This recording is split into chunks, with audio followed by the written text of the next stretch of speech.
Всем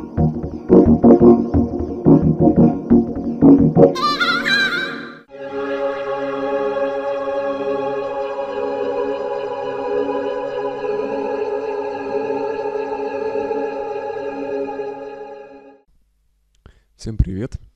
Это вторая часть 6 главы трипологии, и я наконец-то вам расскажу о юности 21. Обещал я сделать это в прошлом выпуске, но долгое время не мог записать видео, не было возможности у меня по обстоятельствам, но сейчас все уже налаживается, и я надеюсь, буду чаще что-то записывать, есть о чем рассказать.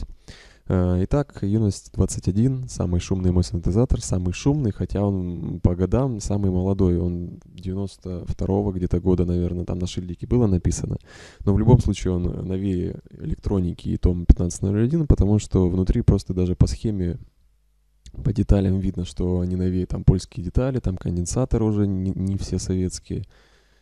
Я его разбирал, потому что с ним был ряд проблем, которые мне не нравились, и до сих пор некоторые вещи мне в нем не нравятся. Я буду об этом рассказывать. Он приехал, в общем, в идеальном косметическом состоянии, да, но и полной комплектации, в которой он был, кроме кейса, наверное, и ремня. Но, не работал, то есть гудел. То есть, понятно, там была проблема какая-то с блоком питания. В итоге там надо было перепаять конденсаторы, диоды, там подстрочный резистор шумел, хрипел, то есть на выходе был шум. Даже когда я перепаял нужные детали, на выходе шуршание такое было неприятное. В общем, когда я питание поправил, он завелся уже, заработал. Но все равно были дефекты, которые лично мне не нравились. Огромный шум. То есть, когда играешь, сигнал шума равен сигналу полезному. И иногда полезный сигнал на некоторых тут осцилляторах, он тише, чем шум. А шум, чтобы получить вот хотя бы, чтобы слышно было синтезатор, да, приходится выкручивать предварительный усилитель настолько, что шум в районе минус 30 дБ. Это вообще ненормально. Даже кассетные плееры такой шум не дают. Там минус 45, минус 50 дБ, а тут минус 30. Вот непонятно. Я его разбирал. Думал, какая-то часть шумит, но в итоге, прозвонил все нужные места, оказалось, что шумят сами микросхемы там, где зашиты осцилляторы, вот где-то в том блоке. То есть никак это не исправить, потому что там довольно-таки редкие стоят элементы. И вот тут я вспомнил такую легенду, я не знаю, может быть, так и есть. В принципе, в Советском Союзе была такая классификация товаров, то есть были товары, лучшие товары шли военным и на экспорт, потом потом, получается, потребителям, и, по-моему, самое плохое там в школы еще куда-то там. И вот про синтезаторы недавно фильм смотрел тоже, про аналоговые, там рассказывалось, что как не закон был, я не знаю, начали делать при военных предприятиях производство потребительских товаров. И некоторые заводы вот электроники стали производить именно музыкальные инструменты из выбраковки, получается. То есть микросхемы, допустим, или транзисторы там проходят ОТК, да, там шумят или еще что-то, и они не подходят для военной промышленности, допустим.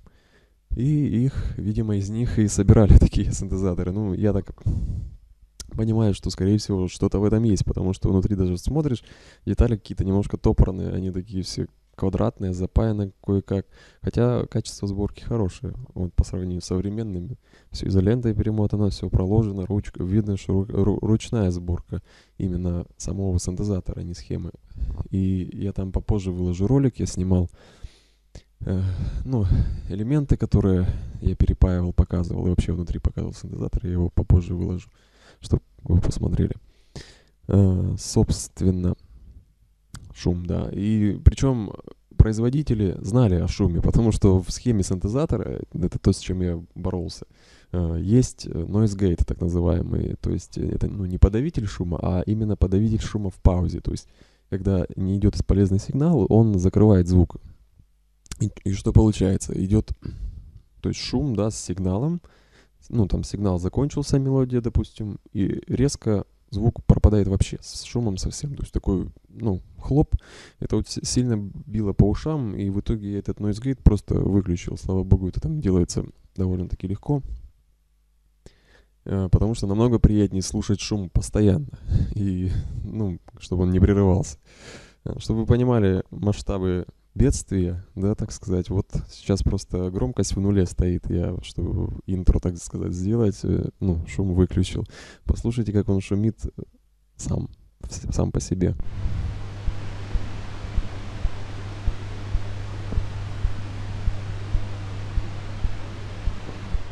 То есть вот такой вот шум белый.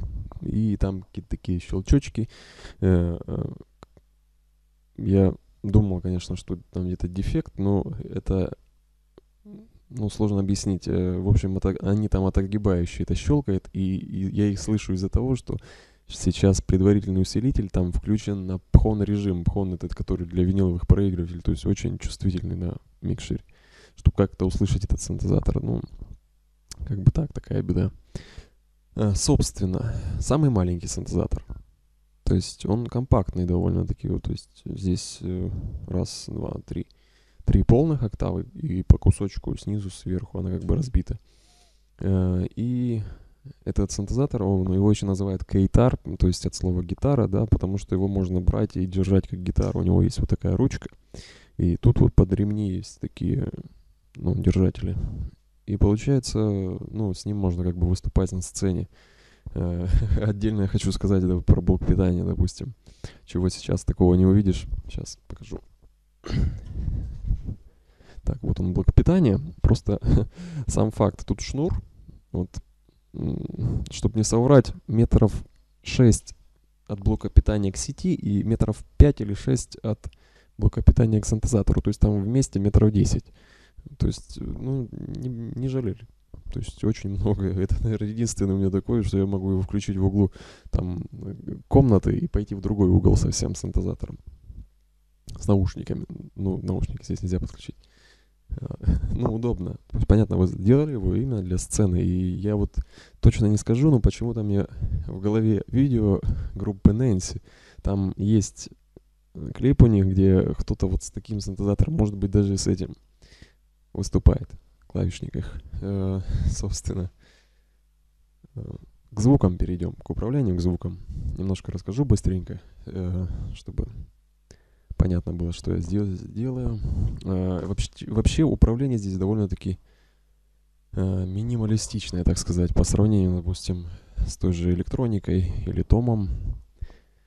Здесь просто немножко такая модернизация, да, здесь цифровое как бы управление. Но этот блок, как его цифровым назвать сложно. Да, здесь есть две циферки и несколько кнопочек, но он, по сути, просто коммутацию выполняет. Все остальное аналоговое. Поэтому этот синтезатор все-таки аналоговый. Там сами осцилляторы, там 3 вида осцилляторов. То есть есть 3 основных пресета. Вот кнопки 1, 2, 3. И у каждого пресета зашиты программно, да, огибающие, 4 огибающие. То есть у каждого пресета осциллятора, да, одного есть еще 4 огибающих. И, то есть, как бы вместе это, ну, 3 × 4, 12 вариантов, да.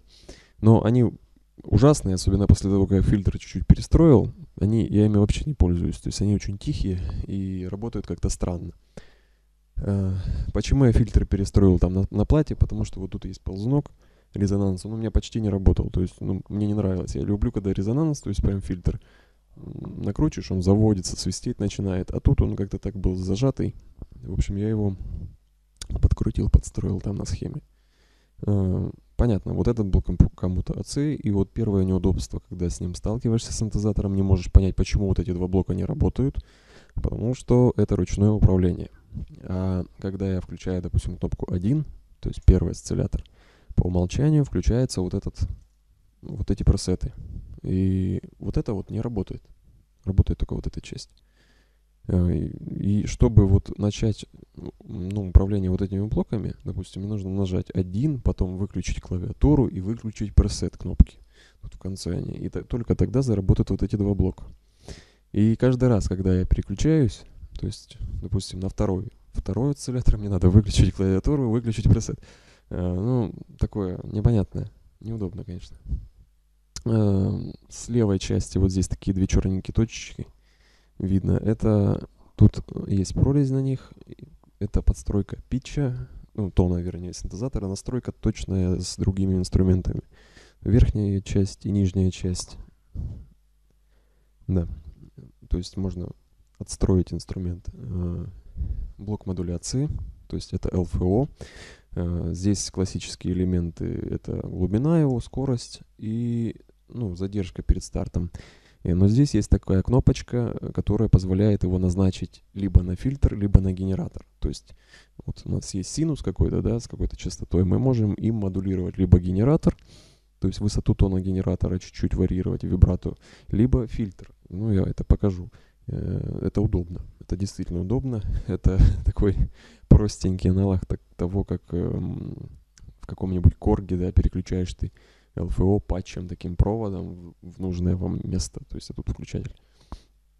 На вот этой ручке здесь есть громкость, здесь есть плавный питч. Это для того, чтобы ноту так можно было повышать в игре, но звучит он не очень приятно, когда ты его крутишь. И на октаву вверх очень распространенный включатель на наших синтезаторах. Очень удобная штука. Играешь мелодию, хлоп, и ты играешь ее выше на октаву. И вот тут вот на самой рукоятке, не видно вам, там есть переключатель хор, называется. Называется он хор унисон. Это по сути, не по сути, это и есть хорус. То есть добавляется хорус. Здесь очень приличный, скажу вам. Так, это основной фильтр и артикуляцию разберем по ходу действия. Все, вывожу я шум, теперь будет постоянно звучать. Сколько у меня там есть минут? Еще есть время на камере. Синтезатор, кстати, у меня сейчас разобран, чтобы вы понимали, потому что я там его буду мидировать. То есть я добавлю к нему MIDI, чтобы можно было секвенции с компьютера на нем проигрывать, потому что вот очень хочется на нем быстрые мелодии играть, а руками это не получается всегда.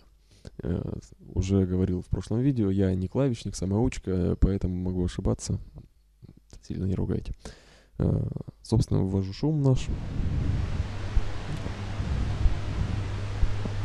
Сильно, конечно, шумит. И чтобы хоть чуть-чуть как-то сгладить шум, я сейчас включил Noise Gate.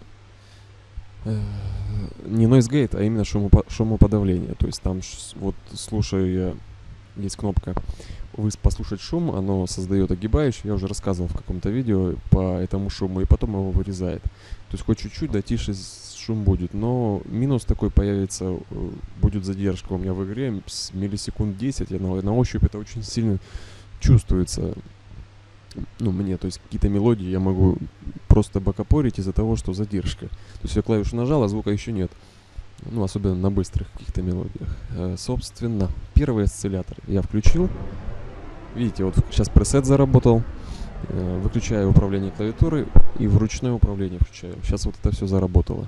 И, значит, здесь два блока. Фильтр, артикуляция. Вот опять же, наши синтезаторы все называют по-своему. То есть, если это резонанс, то его называют острота. Это вот остро. Чтобы было так. Фильтр. Понятно, это фильтр, который действует на весь звук. Это не огибающий, ничего, это просто общий фильтр.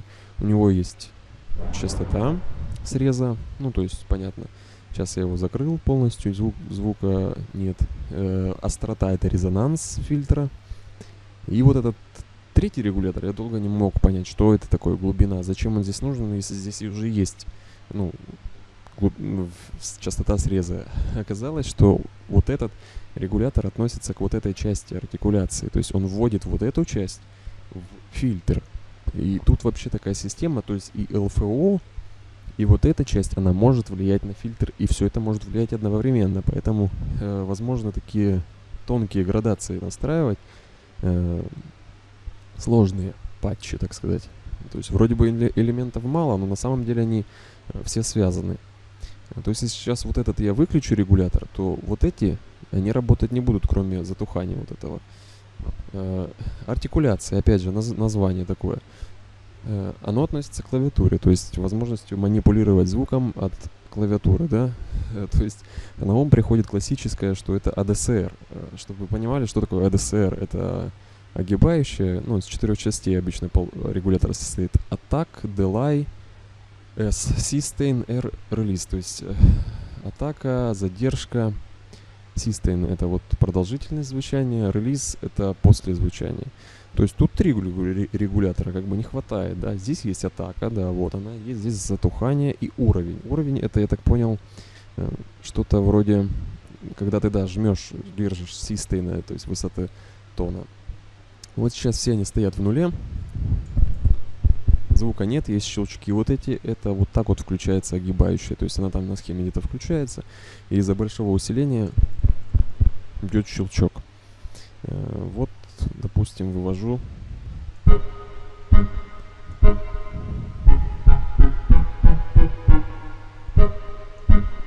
Самый короткий звук сейчас, то есть ничего не выставлено. Если я затухание больше сделаю,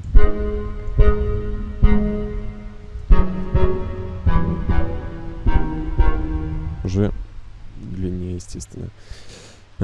Уровень — это после касания такой звук.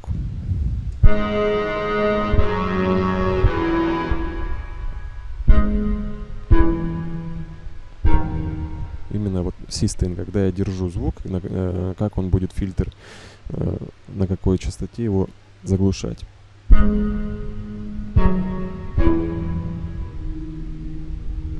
Звучит так. То есть вот банально самый простой уже патч есть. Очень мне сейчас, кстати, он нравится. И вот опять же, допустим, управление LFO. Покажу ее на фильтре. Вот я сейчас включаю, да, без него. Нота звучит, да. Сейчас добавлю.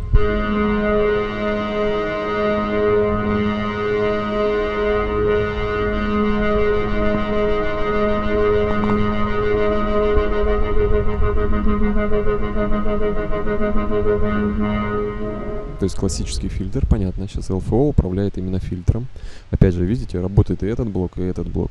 И если я сейчас переключу его на генератор, этот же фильтр, то есть уже будет другой эффект, понятно.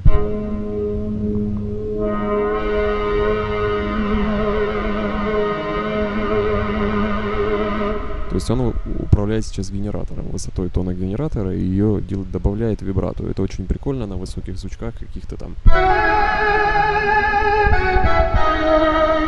Сейчас задержка в нуле стояла, и я как сразу жму, сразу вибрато добавляется. Если я поставлю задержку, то получится вот такой эффект.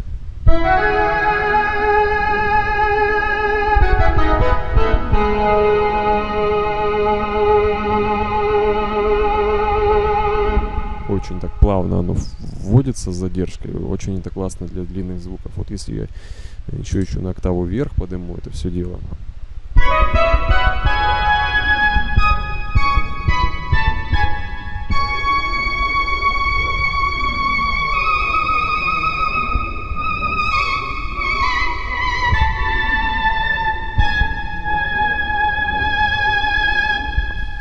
Ну, звучит как бы. Вернемся. Это сейчас вот этот пресет играет с отключенным хорусом. То есть это как бы просто звук осцилляторов. Сейчас наиграю мелодию какую-нибудь.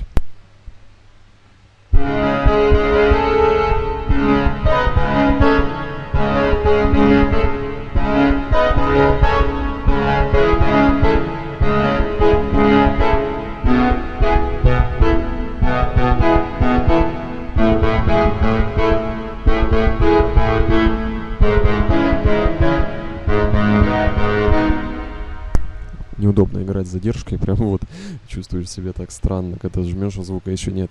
И сейчас это уже, допустим, мелодию похожую наиграю с хорусом. Сейчас вот без него, слышите, да? А вот с ним. Модуляции, то есть добавляется очень много, звучит это очень широко, я скажу, хотя, ну, выход моно здесь, но хорус добавляет, конечно, именно многоголосие, то есть и наиграть что-нибудь.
Угадывается звучание старых инструментов, но звучит классно, да, то есть хоть и оно и шумит сейчас дико, и с шумодавом, да, но звук все равно классный. И вот сейчас я игрался, да, настройками артикуляции, фильтра и модуляции, и вот такие уже интересные можно получать эффекты, то есть какой-то вибрирующий звук с открытием, с закрытием, в зависимости от того, коротко я играю или быстро. Дальше. Самый классический здесь пресет второй, это синус, ну или похожее что-то на синус, потому что звучит, ну, мне кажется, похоже на синус. Включаю, выключаю клавиатуру, выключаю пресет, ручное управление. Те же самые настройки, которые были сейчас на прошлом пресете, ничего я не менял. И просто послушайте, как он звучит. Ну начнем с моно. Не с моно, вот как без хоруса, да, выключил я сейчас хорус, да.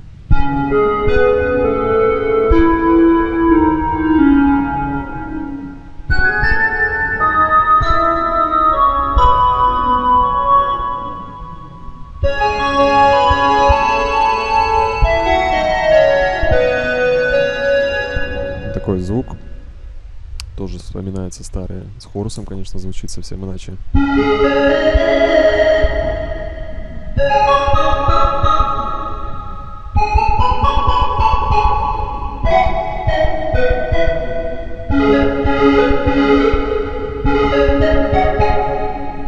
Интересно.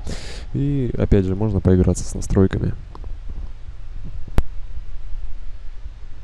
Сейчас покажу на примере, как здесь будет перегружать резонанс. То есть я сейчас буду трогать еще ручку резонанса, чтобы показать, как работает фильтр теперь в новом режиме, когда он заводится.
Вот такое звучание. То есть тоже угадываются классические инструменты, старые, аналоговые. Третий пресет, он очень напоминает первый. И сколько там время у меня? Время уже заканчивается. И он, только он более широкий. Сейчас вот включу, пока есть чуть-чуть еще там, минут 5 есть, покажу.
Пожалуй, все. Времени у меня больше на камере не остается. Подписывайтесь, ставьте лайки, если нравится, ставьте дизлайки, если не нравится, пишите комментарии, какие-то свои мнения об этом синтезаторе, если вы на нем играли, если он у вас есть. Можете задавать какие-то вопросы, то, что смогу, по крайней мере, я отвечу всегда.